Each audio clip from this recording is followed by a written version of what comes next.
Hey everybody, good to be able to check in with you again. You know, in some of the past updates that we've done, I've talked to you about some of the shifts that we need to make. I have one more for you today.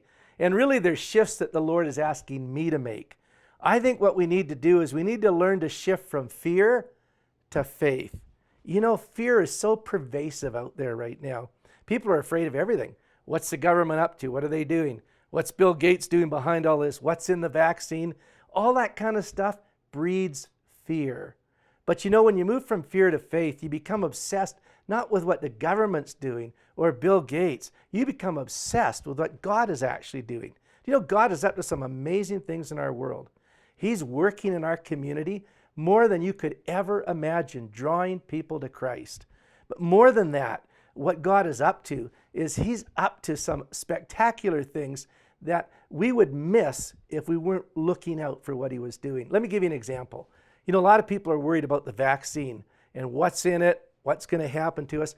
What if you actually saw that as a great gift from God and actually began to give thanks to God for this wonderful vaccine that can stop the virus in its tracks? You know, back in March when this COVID thing hit, we were told it would take 5 years to come up with a vaccine. God, in His great kindness and goodness, using gifted men and women, has allowed us to have a vaccine that's actually being put into people's arms today. I'm thankful for a God who's that interested in what we're walking through, that He would speed that up for us. You know, we can give credit to scientists and doctors and all that, but I actually stop and give thanks to the loving kindness of God. I was talking to my friend Stu today. Some of you know him as Pastor Stu. I get to call him Stu.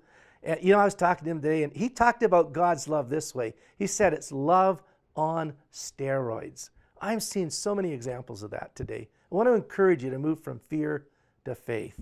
Now, just a quick update on our Christmas Eve services.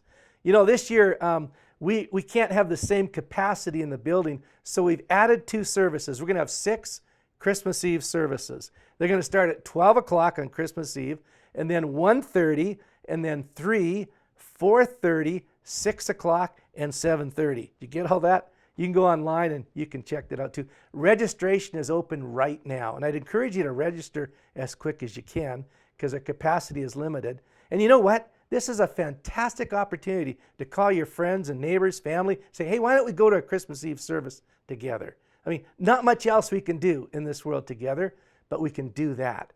And if you come, I'll guarantee you, in a world of bad news, you'll hear good news. In a world missing hope, you'll find a message of hope. This will be one of the best Christmas Eves ever. And I tell you what, we'll remember it, not just for COVID, for what God did in our midst. So God bless you.